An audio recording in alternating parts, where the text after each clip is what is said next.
परिचय। रेशे यानी पौधों और जंतुओं दोनों से प्राप्त किए जा सकते हैं।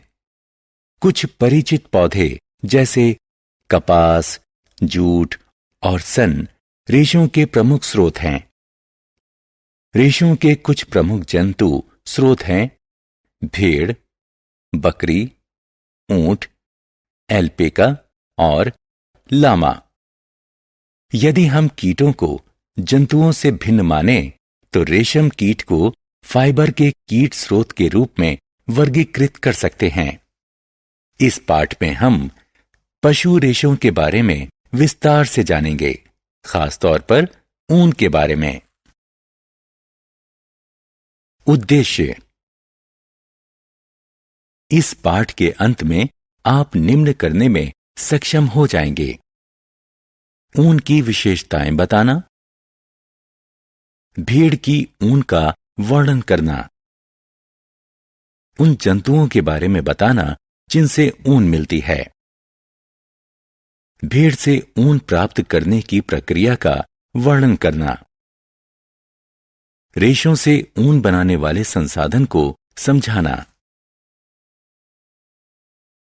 ऊन की विशेषताएं। ऊन प्रोटीन फाइबर होती है। यह ऐंठनदार और लचीली होती है। ऐंठन ऊन को फूला हुआ बनाती है और ऊष्मा को रोकने में सहायता करती है। ऊन नमी और ध्वनि को सोखती है क्योंकि यह खोखली होती है।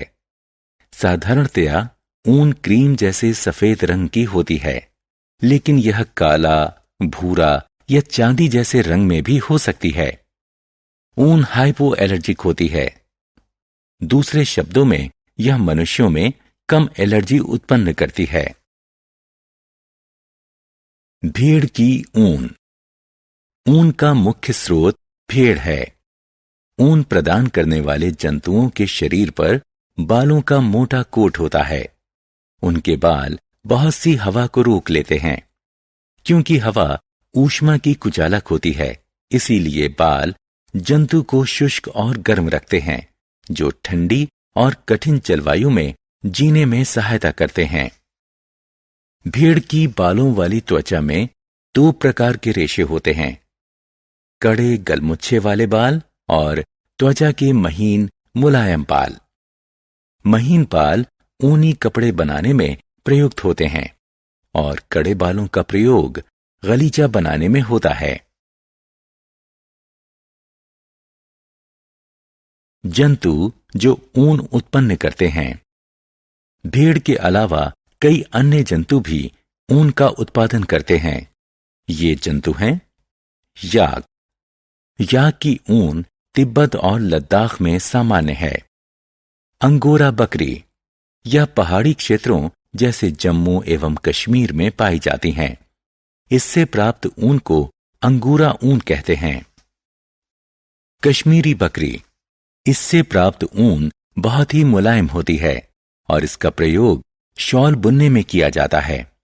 ये शॉलें भारत में पश्मीना शॉल के रूप में विख्यात हैं। ऊंट। ऊंट के शरीर पर पाए जाने वाले फर का उपयोग भी ऊन के रूप में होता है। लामा और एल्पेका दक्षिण अमेरिका में पाए जाते हैं और ऊन का उत्पादन करते हैं। रेशे से ऊन तक। ऊन की गुणवत्ता अच्छी होने के लिए भेड़ को अच्छा पोषक आहार खिलाना चाहिए। घास चरने के अतिरिक्त इन्हें मिश्रित दालें, मकई और ज्वार खिलाना चाहिए। इस तरह से पाली गई भेड़ों के शरीर पर बाल की मोटी परत विकसित होती है। इसे भेड़ की ऊन की परत कहते हैं और इससे ऊन प्राप्त होता है। रेशे का ऊन में संसाधन। आइए उस प्रक्रिया का अध्ययन करें जिसके द्वारा भेड़ से ऊन प्राप्त की जाती है। सबसे पहले भेड़ से ऊन की परत को उसके शरीर से उतारते हैं। इसके लिए एक मशीन का प्रयोग किया जाता है। मशीन की सहायता से भेड़ की ऊन की परत उतारने की प्रक्रिया को ऊन की कटाई कहा जाता है। ऊन की कटाई से भेड़ को पीड़ा नहीं होती, क्योंकि भेड़ की त्वचा की ऊपरी परत मृत होती है। साधारणतः बालों को गर्मी के मौसम में उतारा जाता है। इससे भेड़ अपनी बालों की सुरक्षात्मक कोट के बिना भी जीवित रह सकती हैं। इसके बाद भेड़ की बाल के साथ उतारी गई त्वचा को जल कुंड में अच्छी तरह से धो लेते हैं। यह प्रक्रिया चिकनाई, धूल और गर्द निकालने के लिए की जाती है। इस प्रक्रिया को अभिमार्जन कहते हैं। धुली हुई बाल वाली त्वचा की परतों को कारखानों में भेज दिया जाता है, जहां उन्हें विभिन्न बनावट के अनुसार अलग अलग रखा या वर्गीकृत कर दिया जाता है। रेशों को विभिन्न रंगों में रंगा जाता है, क्योंकि भेड़ की ऊन वाली परत काली, भूरी और सफेद रंग की होती है। रेशों को सीधा करके लच्छों में लपेट लिया जाता है और अंततः ऊन उपयोग के लिए तैयार है।